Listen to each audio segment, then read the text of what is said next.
നമസ്കാരം. മലയാളി വാർത്തയിലേക്ക് സ്വാഗതം. തെക്കൻ ചൈന കടലിൽ ശക്തമായിട്ടുള്ള ചുഴലിക്കാറ്റ് ഭീഷണി. ബംഗാൾ ഉൾക്കടലിൽ ചക്രവാത ചുഴി. അറബിക്കടലിൽ വൻ മാറ്റങ്ങൾ.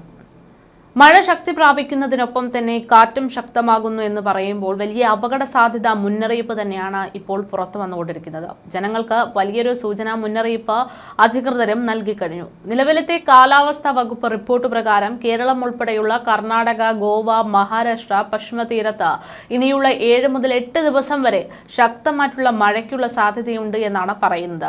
തെക്കൻ ചൈന കടലിൽ ചുഴലിക്കാറ്റ് ഭീഷണി നിലനിൽക്കുന്നുണ്ട്. ബംഗാൾ ഉൾക്കടലിൽ ചക്രവാത ചുഴിയും അറബിക്കടലിൽ കാലവർഷക്കാറ്റും പതിയെ ശക്തി പ്രാപിച്ചു വരികയാണ്. മഴയ്ക്കൊപ്പം കാറ്റും ഇടിമിന്നലിനും സാധ്യതയുണ്ട് എന്നാണ് കാലാവസ്ഥാ വിഭാഗത്തിന്റെ മുന്നറിയിപ്പ്. ഏറ്റവും പുതിയ റഡാർ ചിത്രപ്രകാരം കേരളത്തിലെ എറണാകുളം, തൃശൂർ ജില്ലകളിൽ ഈ മണിക്കൂറുകളിൽ ഇടത്തരം ശക്തമായ മഴയ്ക്കുള്ള സാധ്യതകളുണ്ട്. മണിക്കൂറിൽ 40 കിലോമീറ്റർ വരെ വേഗതയിൽ ശക്തമായ കാറ്റിനും സാധ്യതയുണ്ട് എന്നാണ് കേന്ദ്ര കാലാവസ്ഥാ വകുപ്പ് അറിയിക്കുന്നത്.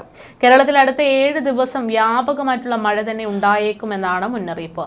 ജൂൺ 14 മുതൽ 16 തീയതികളിലൊക്കെ തന്നെ ഒറ്റപ്പെട്ട അതിതീവ്ര മഴയ്ക്കും ജൂൺ 12, 16 വരെ ഒറ്റപ്പെട്ട അതിശക്തമായിട്ടുള്ള മഴയ്ക്കും സാധ്യതയെന്ന് കേന്ദ്ര കാലാവസ്ഥാ വകുപ്പ് അറിയിക്കുന്നു.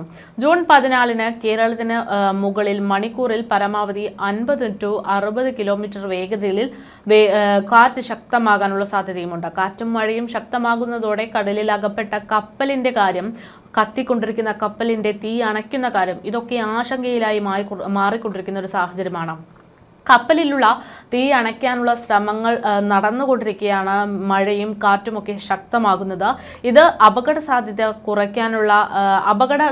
കൂട്ടാനുള്ള കാരണമാകുമെന്നും അതോടൊപ്പം തന്നെ തീ അണയ്ക്കാനുള്ള ശ്രമങ്ങളെയൊക്കെ പ്രതികൂലമായി ബാധിക്കുമെന്നുമാണ് നിലവിൽ ഏറ്റവും കൂടുതൽ വലിയ ആശങ്ക.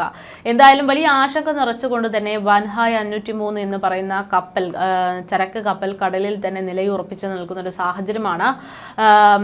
വലിയ രീതിയിലുള്ള തീയാണ് ഈ ഒരു കപ്പലിൽ നിന്ന് ഉയർന്നുകൊണ്ടിരിക്കുന്നത്. വൻഹായ് കപ്പലിനെ തണുപ്പിക്കാൻ രാത്രി മുഴുവൻ ഉറങ്ങാതെ കാവൽ നിൽക്കുന്ന കോസ്റ്റ് ഗാർഡ് കപ്പലുകളൊക്കെ ഉണ്ടായിരുന്നു എങ്കിൽ പോലും ആ ഒരു സാഹചര്യത്തിനൊരു മാറ്റവും സംഭവിച്ചിരുന്നില്ല. ഒഴുകുന്ന കണ്ടെയ്നറുകൾ അടക്കം വലിയ വെല്ലുവിളികൾ സൃഷ്ടിച്ചുകൊണ്ടിരിക്കുകയാണ് എന്നാണ് നിലവിൽ പുറത്തുവരുന്ന റിപ്പോർട്ട്.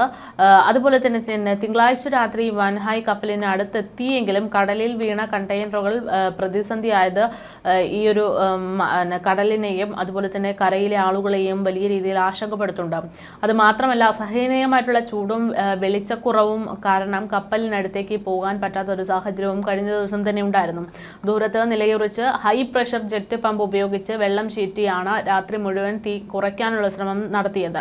ചൊവ്വാഴ്ച രാവിലെ കപ്പലിനടുത്തേക്ക് നീങ്ങി മുൻവശത്തെ തീ നിയന്ത്രണ വിധേയമാക്കാൻ സാധിച്ചിരുന്നുവെങ്കിലും മധ്യഭാഗത്ത് പൊട്ടിത്തെറിയും തീയും ഒക്കെ ഉണ്ടായത് വലിയ ഭീഷണിയായി മാറിയിട്ടുണ്ട്. കപ്പലിന്റെ മറ്റു ഭാഗങ്ങളിലേക്ക്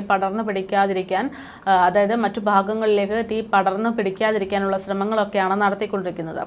MV വാൻഹായ് 503 എന്ന് പറയുന്ന കപ്പൽ തീപിടിച്ചെന്ന വിവരം ലഭിച്ചയുടൻ തന്നെ അപകട സ്ഥലത്തേക്ക് കോസ്റ്റ് ഗാർഡിന്റെ 5 കപ്പലുകൾ കുതിച്ചെത്തിയിരുന്നു. സജേതും സമുദ്ര പ്രവാഹരിയും അതുപോലെ തന്നെ തീ അണയ്ക്കാനുള്ള നടപടി തുടങ്ങിയപ്പോൾ രാജദൂത, അർണവേഷ്, അഭിനവ് കപ്പലുകളാണ് കടലിൽ കാണാതായ 4 കപ്പൽ ജീവനക്കാർക്കായിട്ടുള്ള തിരച്ചിലുകൾ നടത്തിയത്. ഇതിനൊപ്പം തന്നെ ഇന്റർസെപ്റ്റർ ബോട്ടായിട്ടുള്ള C-144 തിരച്ചിലിനായിട്ട് ഇറങ്ങിയിട്ടിരുന്നു. കപ്പലിനെ നിരീക്ഷിക്കാൻ കൊച്ചി ആസ്ഥാനത്ത് നിന്ന് ചൊവ്വാഴ്ച ഡോണിയർ വിമാനങ്ങളിലെത്തി ശ്രമങ്ങളൊക്കെ തുടരുകയാണ്. ഇതിനിടയിലാണ് ഇത്തരത്തിൽ കാലാവസ്ഥയിൽ വലിയ മാറ്റങ്ങൾ ഉണ്ടാകുന്നുണ്ട്. അത് കടലിൽ വലിയ മാറ്റങ്ങൾ സംഭവിക്കാനുള്ള കാരണമായി മാറുമെന്ന് പറയുന്നത്. അതോടൊപ്പം തന്നെ വലിയ അപകട സാധ്യത ഉണ്ടാക്കാനുള്ള ഒരു കാര്യം കൂടെ ഇത് മാറും. കാരണം കാറ്റിന്റെ ദിശയ്ക്കനുസരിച്ച് കപ്പലിൽ നിന്ന് ഒഴുകുന്ന കണ്ടെയ്നറുകൾ പല സ്ഥലങ്ങളിലേക്കൊക്കെ മാറാനുള്ള സാധ്യതകളുണ്ട്. ഇത് സ്വാഭാവികമായിട്ടും വലിയ ആശങ്കകൾ തന്നെ സൃഷ്ടിച്ചുകൊണ്ടിരിക്കുന്ന ഒരു സാഹചര്യമാണ് നിലവിലുള്ളത്.